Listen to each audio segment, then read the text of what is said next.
Hey everyone, welcome to PlayJason. You could be anywhere in the world, watching anything, doing anything, learning anything. But you're here watching this, so thank you. My name is Jason. I write for guitar.com, the fretboard journal, and I'm also a co-host on Working Class Music. On today's episode, we are going over the history of Marshall amps. Before we go on, this episode is sponsored by my friends at Sweetwater. They sent me out the Marshall SV20C, so that's going to be providing the sounds. Now, let's jump into this episode.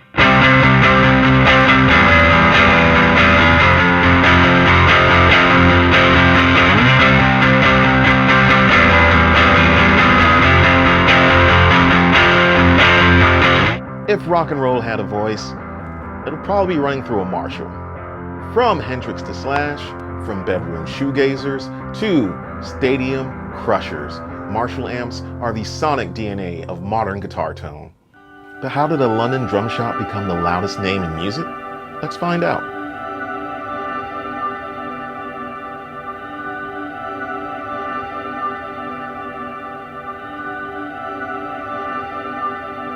Much like Leo Fender, Jim Marshall wasn't a guitarist. No, he was a jazz drummer with a music shop, Jim Marshall & Son, in 1960s London. His customers, guys like Ritchie Blackmore and Pete Townshend. And they all complained about the same thing. I can't get the sound in my head out of my amp. So Jim, his son Terry, and a sax player and engineer named Ken Brand said, let's build our own. None of them played guitar, but that might have been their secret weapon.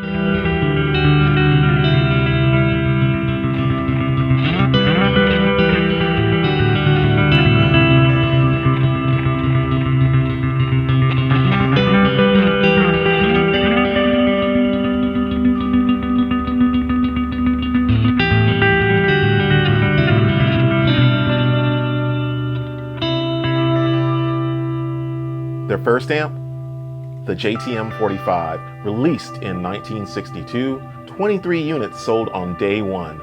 The name, Jim Terry Marshall, and 45 for its RMS wattage, not peak. It was their British spin on the Fender Bassman, but with a bit more guts.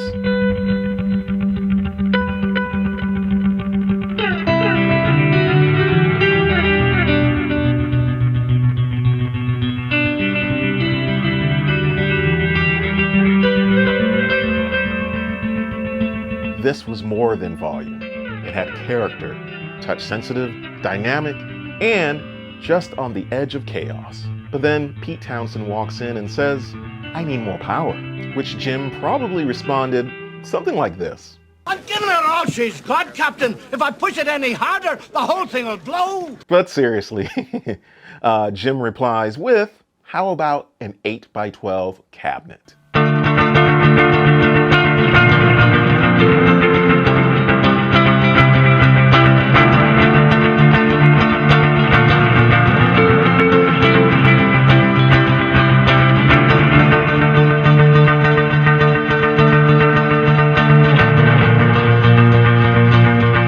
But needless to say, it was huge, way too heavy, so they split it into two 412s and accidentally invented the Marshall stack.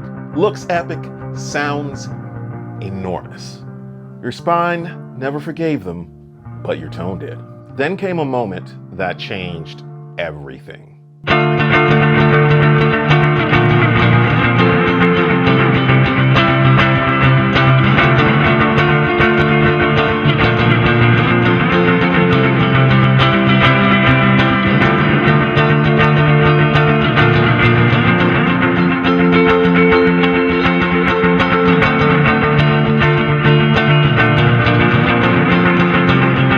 In 1966, a little American guitarist plays a London gig. The venue refuses to move the Marshall backline. He plugs in, instant fireworks. He asks to meet the amp's creator, the guitarist, Jimi Hendrix. Now, let's break it down, decade by decade, tone by tone.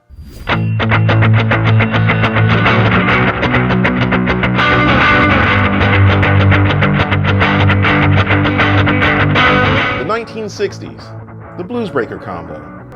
Smooth, bluesy, and just the right edge. Vintage units sell for 5 figures today, and the Bluesbreaker pedal, a whole new level of Marshall in a box. Then came my favorite, the Plexi, named for its clear panel, but known for its raw searing power. Cream, Zeppelin, AC/DC, the Plexi didn't just shape tone, it shaped legends.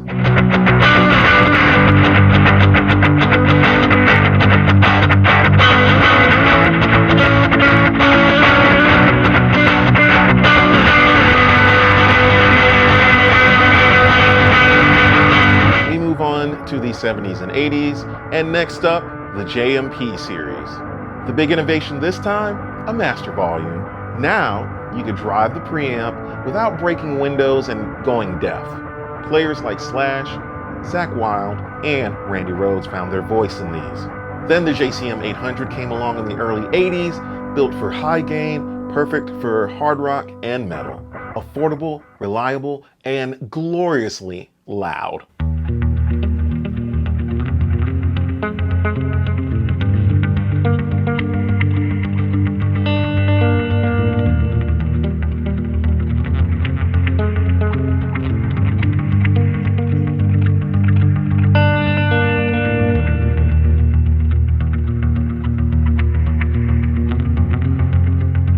In 1987, to mark their 25th anniversary, Marshall drops the Silver Jubilee.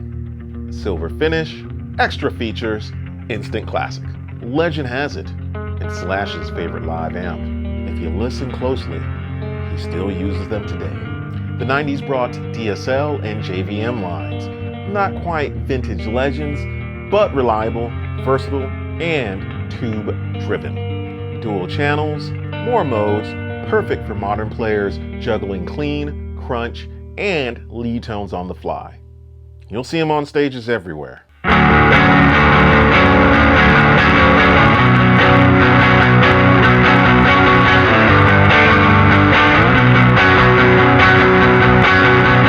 brings us to today. 25 years removed from Y2K, Marshall makes everything from boutique heads to digital practice amps. There's even a Marshall Bluetooth speaker. But at the core of it all, the tone is still quintessentially Marshall. Crunchy, dynamic, and unapologetic. Even now in the plug-in era, Marshall still owns the throne.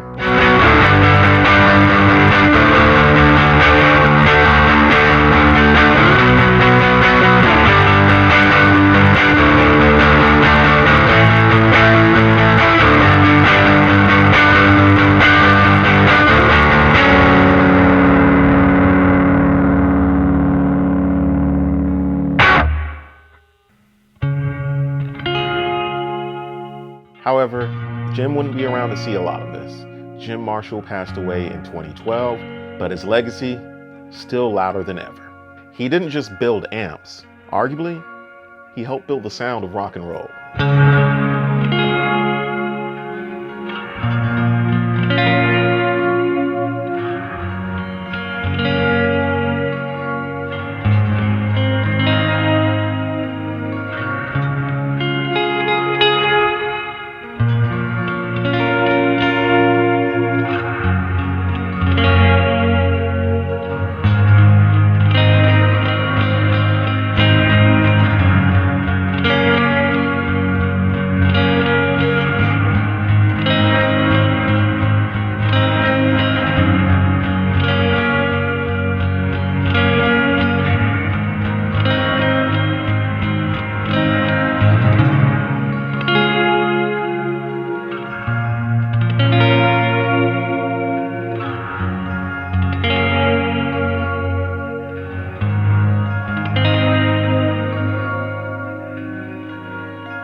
With that said, that brings us to the end of our brief history of Marshall amps.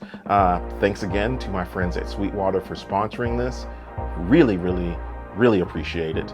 And let me know down below, what's your favorite Marshall moment? Or better yet, what's your favorite Marshall amp?